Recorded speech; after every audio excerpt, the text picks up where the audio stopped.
In the forgotten hollows of the Appalachian Mountains, there stands a house no one visits anymore.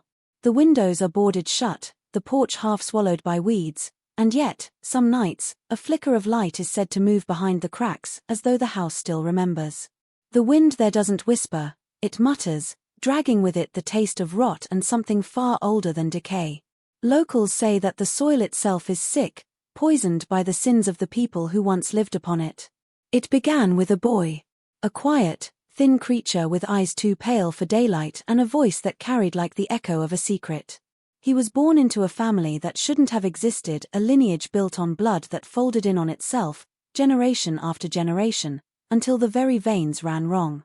He was told he was special, chosen even. But what he became was something far worse. As he grew, he started to see the sickness for what it was. The trembling hands. The twisted faces. The cough that never stopped. They said it was the curse of their kind, but the boy didn't believe in curses, he believed in cleansing. And so, quietly, patiently, he began to purify his bloodline, one family member at a time. By the time the townsfolk noticed the smell coming from the hill, it was already too late. The house had gone silent, and the boy, America's darkest secret, had finished what nature started. Nestled deep in the forgotten folds of the Appalachian Mountains lay a town that didn't appear on most maps. It wasn't large enough to warrant a signpost or even a mention in the county archives. Its people called it home because they had nowhere else to go, and the world beyond its mist-covered hills had long forgotten it existed. The valley that cradled it was steeped in silence, a heavy kind that seemed to press against the lungs and linger in the bones. Trees leaned over the dirt roads like weary sentinels, and every house bore the scars of time, tilted porches, rusted roofs, and windows clouded with grime that blurred the line between what was inside and what waited outside. The few who still lived there didn't speak much, and when they did, their voices carried the weight of something unspoken, something too dark to name. The isolation wasn't just geographical, it was generational. The same families had lived there for over a century, their roots tangled deep in the same soil, their bloodlines looping back on themselves. Outsiders rarely came, and those who did often didn't stay long. There were stories, of course, old wives' tales about strange births, whispered warnings about the house on the hill where the creek turned black after a storm. But to the locals, the stories weren't meant to scare. They were reminders, whispered to children as bedtime lessons about why it was better not to ask too many questions. The town's church bell hadn't rung in years. The schoolhouse stood abandoned, its chalkboards still covered in faint lessons from decades past. The general store was run by an old man who had stopped ordering supplies long ago because no one had money to pay for them. Nights were the worst. The valley swallowed light whole, and even the stars seemed to avoid the sky above it. Those who lay awake could hear the creaking of old wood, the rustle of leaves that sounded like footsteps, and sometimes, a faint tapping on windows when the wind blew in from the north. It was in this place, cut off from mercy, untouched by time, that the story of the boy began. He would grow up surrounded by decay disguised as normalcy, taught that family was everything and that leaving was a sin. No one warned him that sometimes, family was the sickness, and isolation was the soil where it grew best. The boy's birth was not marked by celebration but by silence. It happened on a winter night when the wind howled through the cracks of the old farmhouse and the only witness to his arrival was a flickering kerosene lamp. His mother was barely 16, her frail body trembling as she brought him into a world that had already decided his fate. The man who stood beside her was her own brother, a hollow-eyed figure who didn't speak as the infant took his first breath. There were no midwives, no cries of joy, only the sound of the house groaning in the cold and the low hum of something ancient and wrong settling into the air. The child's first cry didn't sound right, it came out thin and sharp, like the hiss of a dying flame. They named him Elias, a name passed down through generations, though each one who bore it seemed to die younger than the last. From the moment he opened his eyes, those who saw him whispered that he wasn't like other babies. His skin was almost translucent, his veins visible beneath like blue rivers, and his gaze, though unfocused, carried an eerie calm. Some said he had his mother's eyes, but even she couldn't look into them for long. There was something unsettling in the way he watched the world, as if he understood more than he should. The family didn't speak of his parentage. In that house, secrets were as common as dust, and truth had long ago become a thing too dangerous to hold. The old woman who raised them both, the boy's grandmother, called it the Lord's will, but her prayers grew quieter after that night. She burned the bedsheets where he was born and buried the ashes behind the barn, muttering words that didn't belong to any scripture. She said it was to keep away sickness, but the sickness had already taken root. As Elias grew, the whispers grew with him. Neighbors who saw the child from afar claimed his laughter came at strange hours, echoing through the hills like a call from something unseen. Others swore that animals avoided him, that even the dogs would whimper and hide when he wandered too close. His mother kept him hidden most days, her hands trembling whenever she touched him, as though afraid that something inside him might seep into her skin. In that house of blood and silence, the boy who should never have been born became the center of something no one dared name. From the time Elias could walk, it was clear that he was not like other children.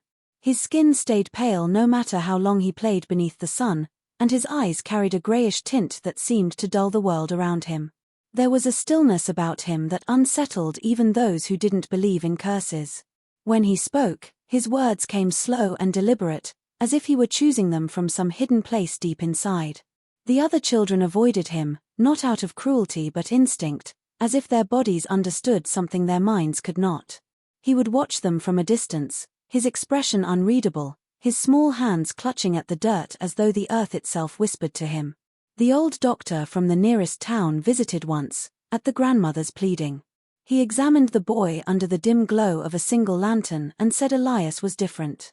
His bones were fragile, his blood thin, and his heartbeat carried an irregular rhythm that made the doctor frown. But what stayed with him most was the boy's gaze, steady, unblinking, and old. When the doctor left, he refused to return, muttering that there were things medicine couldn't fix. After that, the family stopped seeking help. As Elias grew, his intelligence became impossible to ignore. He could read before most children could write their names and would spend hours tracing his fingers over the pages of worn books as though searching for something between the words. He learned quickly, not from being taught but from observing. He memorized the patterns of behavior, the subtle shifts in people's tones, the small lies that adults thought went unnoticed. But what frightened those around him most was his fascination with death. When an animal died, he would not weep like other children. Instead, he would study it, tilting his head and asking questions no one wanted to answer. He began to draw strange symbols in the dirt, mimic the sounds of whispers he claimed came from the walls, and speak of dreams where rivers ran black and faces melted into shadow. His mother grew weaker as the years passed, her eyes hollow from sleepless nights and unspoken fear. She said her son's touch made her cold, that sometimes when he looked at her, she felt as though he could see right through her skin. Even the grandmother, once fierce and unwavering, began to pray louder, her voice breaking as she asked for deliverance from her own blood. By the time Elias turned 10, no one in that valley could look at him without feeling that something unnatural was growing behind those quiet gray eyes, something that would not stop until it consumed everything it came from. The whispers began long before Elias could understand them. They floated through the valley like smoke, curling into doorways and slipping through cracks in the walls. The old folks spoke of them in fragments, half-remembered tales told over dying fires when they thought no one was listening. They said the sickness in the blood had started long ago, before the valley had a name, when the first of their kind broke the law of kin and laid the foundation of a curse that no prayer could lift. The story changed depending on who told it. Some said it began with a man who loved his sister more than God, others claimed it started with a child born wrong who should never have drawn breath. But in every version, the punishment was the same, the blood turned on itself, twisting each generation into a reflection of the one before it, weaker, paler, more haunted. The family carried the weight of these stories like a chain. They didn't speak of them openly, but the fear was stitched into everything they did. When a baby was born with cloudy eyes or trembling hands, they said it was the curse. When crops failed or animals died suddenly, they whispered that the blood had grown restless again. No one dared to leave, for those who tried were said to have met worse fates beyond the mountains. It was better to endure the rot you knew than the wilderness that waited outside. Elias grew up hearing pieces of these stories, catching words that adults tried to swallow. He would sit near the hearth, pretending to play while they spoke in low tones, his sharp ears picking out every trembling syllable. The curse fascinated him more than it frightened him. He didn't believe in ghosts or divine punishment. To him, the idea of a tainted bloodline wasn't spiritual, it was scientific. He wanted to know how a curse could live in blood, how something invisible could shape the flesh and mind of a family for generations. As he grew older, the whispers seemed to follow him. The townsfolk crossed the street when he passed, their eyes heavy with superstition. Some swore that his presence made their breath catch, that their skin prickled when he came too close. To them, Elias wasn't just part of the curse, he was its continuation, the living proof that the family's sins had never been buried. The elders would lower their voices and murmur, "That boy's blood remembers," as if the past itself had found a way to live on inside him, waiting for the right moment to rise again. It was on a rain-heavy afternoon that Elias first discovered the door beneath the house. The storm had rolled through the valley without warning, drenching the ground and flooding the creek that wound past their fields. The air smelled of mud and rust, and the sound of thunder rattled the rotting boards of the farmhouse. While his mother slept upstairs, coughing weakly into a rag, Elias followed the trail of leaking water through the kitchen and into the pantry. The floorboards there were uneven, one corner swollen from years of dampness. When he stepped on it, it groaned in a way that didn't sound quite right. He crouched down, running his fingers along the seams, and found what looked like the outline of a hidden hatch. Beneath the grime and mold, a small iron ring jutted out, and when he pulled, the wood gave way with a long, shuddering sigh. A gust of cold, stale air rose from the darkness below. The scent of old metal and mildew filled his lungs, sharp enough to make him cough, but curiosity pulled him forward. He fetched a candle from the mantel and descended the narrow steps, each creak echoing like a whisper of warning. The cellar was larger than he expected, its stone walls damp and uneven, the floor littered with dust-covered jars and forgotten tools. But it was the shelves along the far wall that caught his attention. They were lined with glass containers sealed with wax, each filled with strange contents, discolored fluids, preserved organs, and what looked like tiny labels written in a trembling hand. There were also books, their pages yellowed and brittle, filled with sketches of anatomy and notes written in the same fading ink. Elias could barely make out the words, but he recognized the names scrawled in the margins. They were his own family's names, stretching back generations. There were charts that connected them like branches, marked with symbols and small annotations that hinted at illness, deformity, and death. Near the back of the cellar stood a metal table, its surface stained with something dark that had never been cleaned. Instruments lay scattered beside it, knives, needles, small glass vials with cork stoppers. It was a place of study, but also of obsession. In that moment, Elias felt something shift inside him. The whispers of curses and sins no longer felt like superstitions. Here was proof that his family had been experimenting, documenting, perhaps even trying to control what was wrong within them. He ran his hand over the table and imagined all those who had stood there before him, chasing answers in blood. Whatever secret this cellar held, it was now his to continue, and something in him understood that he would. The first time Elias mixed the powders, he told himself it was medicine.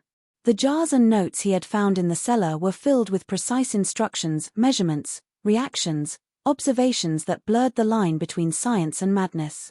Some of the ingredients he recognized from the old doctor's visits, others he had only read about in the fragile books left behind by those who came before him. He spent nights by candlelight, grinding herbs and minerals together, the flicker of flame casting long shadows across the cellar walls. What he sought wasn't death but purity. The thought had taken root in him, spreading like a quiet infection. If the blood was tainted, then it could also be cleansed. All it required was the right combination, the perfect balance between life and decay. He began with small experiments. A drop of his mixture into a glass of milk, given to the old family cat that had grown blind and weak.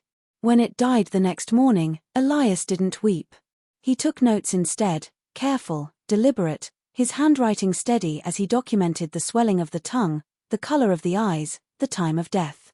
To him, these were not crimes but necessary trials, the kind of work his ancestors had started but never completed. He believed he was different, he could succeed where they had failed. His mother was the first to fall ill. She thought it was exhaustion, the result of too many sleepless nights and not enough food. Elias made her tea, sweetened it with honey, and watched as she drank it gratefully, unaware of the thin residue at the bottom of the cup. Within days, her skin turned pale, her lips cracked, and her eyes lost their focus. He sat beside her bed, whispering that it was for her own good, that soon she would be free of the sickness that had haunted their bloodline for generations. When she finally stopped breathing, he closed her eyes and felt nothing but a quiet sense of progress. Encouraged by his success, Elias began to test his mixtures on others: an uncle who drank too much, a cousin whose body trembled with some inherited affliction. Each death brought him closer to what he thought was purification, each note written in his journal a step toward perfection. The poison wasn't an act of hatred but of purpose. In his mind, he wasn't killing them, he was saving them from what they were. To him, death was only a stage of cleansing, a necessary erasure of flawed flesh so that the bloodline could finally breathe clean again. It began slowly, almost imperceptibly, as if the house itself were decaying alongside the people in it. The first to go was Elias's uncle, found slumped over his chair with a black stain spreading across his lips. The family buried him behind the barn, claiming it was his heart that had given out, but everyone in that valley knew a healthy man didn't die sitting upright with his eyes wide open. Then came the cousin, a boy only a few years older than Elias, who started coughing up blood one morning and never stopped.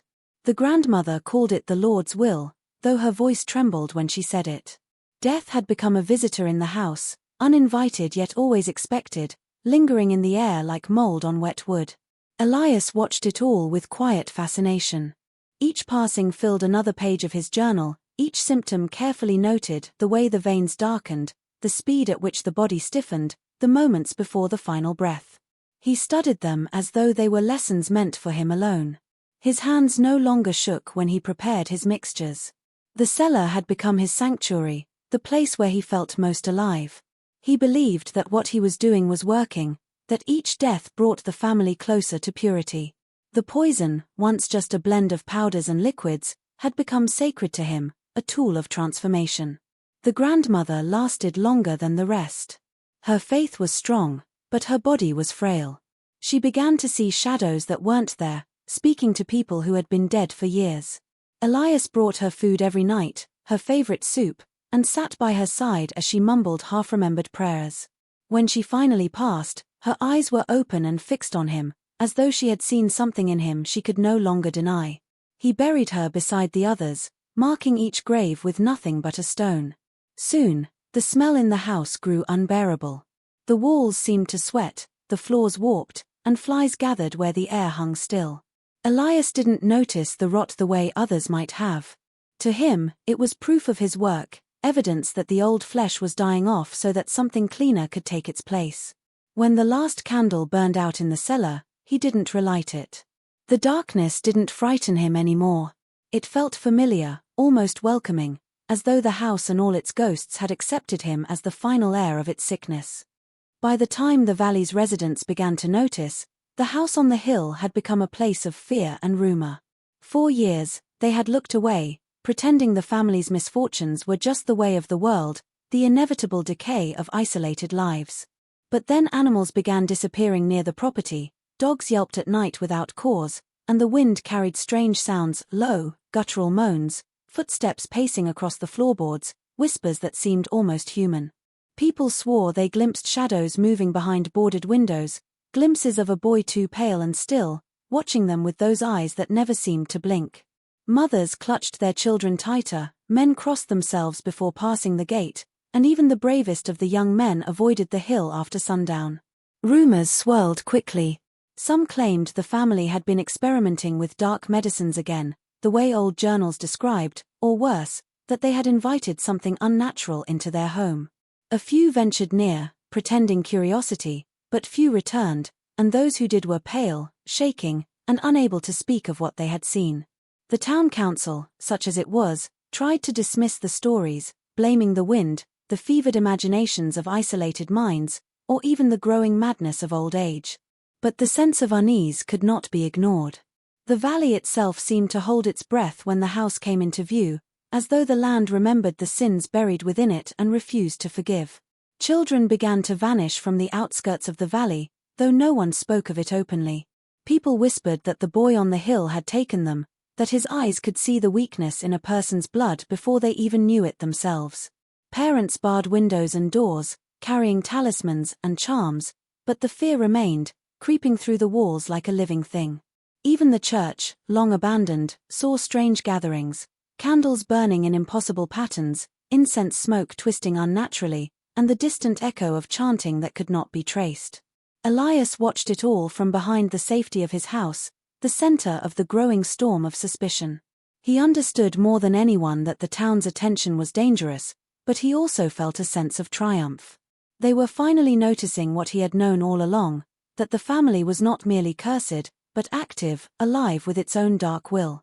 The fear in their eyes, the hushed conversations, the trembling hands, all of it affirmed what he had been doing for years. He was no longer a boy in hiding, he had become something more, the axis around which the valley's unease now revolved, a shadow of his ancestors' sins made flesh and intelligence, and the townsfolk were only beginning to understand the depth of what they had ignored for so long. It happened on a night so dark that even the stars seemed to have abandoned the sky. The wind rattled the broken shutters of the farmhouse, carrying with it the sharp scent of rain and something fouler beneath it, the odor of decay and iron that clung to the hill like a warning.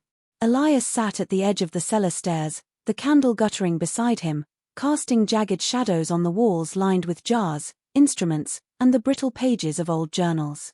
He had long ceased to fear the darkness, long ceased to question the morality of what he had done. Tonight, he would speak the truth aloud, to no one but the walls and the air itself. "I am the bloodline," he whispered, his voice steady, almost reverent.